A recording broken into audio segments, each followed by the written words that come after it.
મારા વાલા પ્રિયો, ઈશુના નામમાં હું તમને શુભેચ્છા પાઠવું છું. તમે કેમ છો? સ્વસ્થ છો ને? આ જગ્યા જોઉં છો, કેરીનું ઝાડ. કેરીના ઝાડની છાયામાં બેઠેલો છું ને હું તમારી સાથે વાત કરી રહ્યો છું. શું નાલુમાં વાડીમાં પણ આવા ઘણા કેરીના ઝાડ છે? આમ વિચારો છો. બ્રાઝિલના ગામડાઓમાં પણ આવા ઘણા બધા અદ્ભુત કેરીના ઝાડ હાજર છે.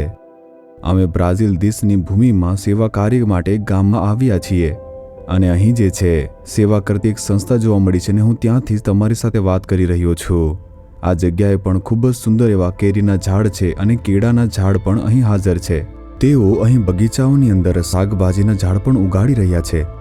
અને એટલું જ નહીં, પશુપાલન અને જે મરઘીઓના ખેતરો હોય છે તે પણ અહીં હાજર છે. તેઓ અહીં બધું જ ધરાવે છે. તેઓ લોકો દ્વારા ઉગાડવામાં આવેલી જે વસ્તુઓ છે તેને ખોરાક તરીકે અહીં ઉપયોગ કરતા હોય છે.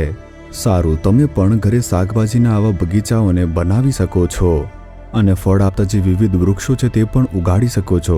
તમારે તે બધું કરવું જોઈએ. તેના માટે જમીનનો ઉપયોગ કરો.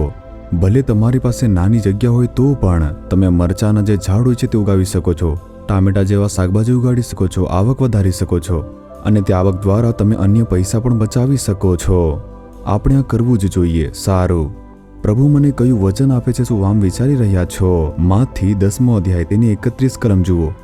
ઈશુ કહી રહ્યા છે કે આથી બીક ન રાખો, કારણ ઘણી ચકલીઓ કરતા તમે વધુ મૂલ્યવાન છો. મારા બાળકો, તમે મૂલ્યવાન છો, તેથી ગભરાશો નહીં. આમ પ્રભુ કહે છે.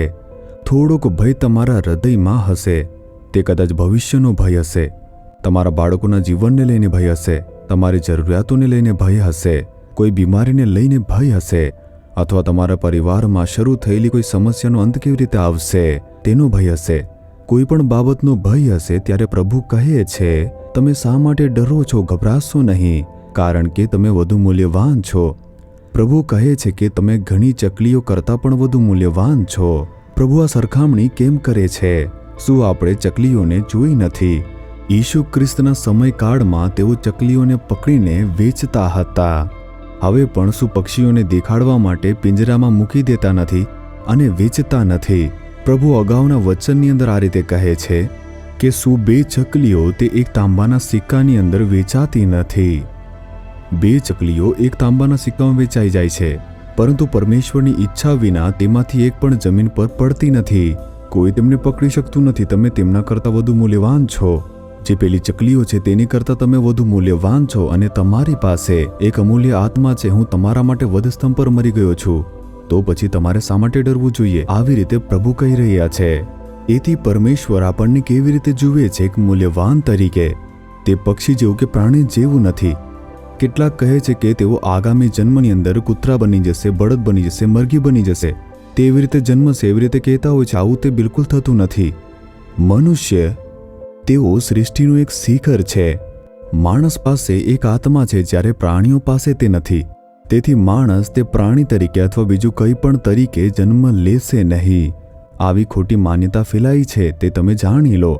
કેવળ એક જ જીવન છે અને આપણે મૃત્યુ પછી પ્રભુની હાજરીમાં જઈશું અથવા તો પાતાળમાં એટલે કે નરકમાં જઈશું. બાઇબલ આમ જ કહે છે. પરંતુ તમે જે આ દુનિયામાં જન્મ્યા છો, તમે પરમેશ્વરની સ્વરૂપમાં બનાવવામાં આવ્યા. તમારી અંદર એક કિંમતી આત્મા છે, તેથી તમે મૂલ્યવાન છો. પરમેશ્વર આપણને મૂલ્યવાન તરીકે જુએ છે અને તેથી જ જ્યારે તમે દુઃખિત છો, શોકિત છો, ભયભીત હો છો, જ્યારે તમે ચિંતામાં હો છો, ત્યારે પ્રભુ પણ તમારી ચિંતા કરે છે. તે આવીને કહે છે કે કેમ ડરો છો? કેમ ડરી રહ્યા છો? હું તમારા માટે છે. આવી રીતે પ્રભુ આપણને દિલાસો આપે છે. શું તમને આજે કોઈ પણ વાતનો ડર લાગી રહ્યો છે? શું તમને હમણાં ચકલીઓનો કિલકિલાટ સંભળાઈ રહ્યો છે? તેઓ દરેક જગ્યાએ, દરેક દેશમાં છે. જો પ્રભુ તેમની ચિંતા કરે છે તો તમારી કેટલી ચિંતા કરશે? તો પછી શા માટે ડરો છો? તે કાળજી લેશે. બધું સારું થઈ જશે. નિરાશ ન થાઓ અને કહો કે પ્રભુ, હું મૂલ્યવાન પુત્ર છું અને મૂલ્યવાન પુત્રી છું. તમારી નજરમાં હું મૂલ્યવાન છું, તે બદલ તમારી સ્તુતિ થાવ. તેમની સ્તુતિ કરો. તમે ખુશ થાઓ. તે તમને માર્ગદર્શન કરશે અને ચમત્કાર કરતા જ રહેશે. તેથી શું તમે આજે પ્રભુને કહેશો? તેમને જોઈને કહો, હે પ્રભુ, તમે મને સૃષ્ટિના શિખર બનાવ્યું અને વધુ મૂલ્યવાન બનાવ્યો. તમારા સ્વરૂપમાં બનાવ્યો છે, તે માટે તમારી સ્તુતિ થાવ. મારા વિશે આટલી બધી ચિંતા કરવા બદલ સ્તુતિ થાવ.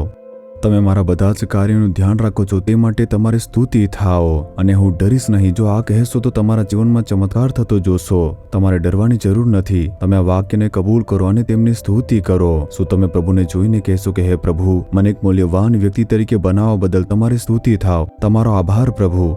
તમારા સ્વરૂપમાં મને બનાવવા બદલ તમારી સ્તુતિ થાવ. મારી અંદર એક કિંમતી આત્મા મૂકવા બદલ તમારો આભાર પ્રભુ. મારા આત્માને બચાવવા માટે તમારું બાળક બનાવવા બદલ સ્તુતિ થાવ. હું ખૂબ જ મૂલ્યવાન પુત્ર છું. હું મૂલ્યવાન પુત્રી છું. હવે મને કોઈ પણ બાબતનો ડર રહેશે નહીં. તમે કાળજી લેશો. તમે એક ચમત્કાર કરશો. અને આજે પણ હમણાં જ મારા જીવનમાં એક ચમત્કાર થશે.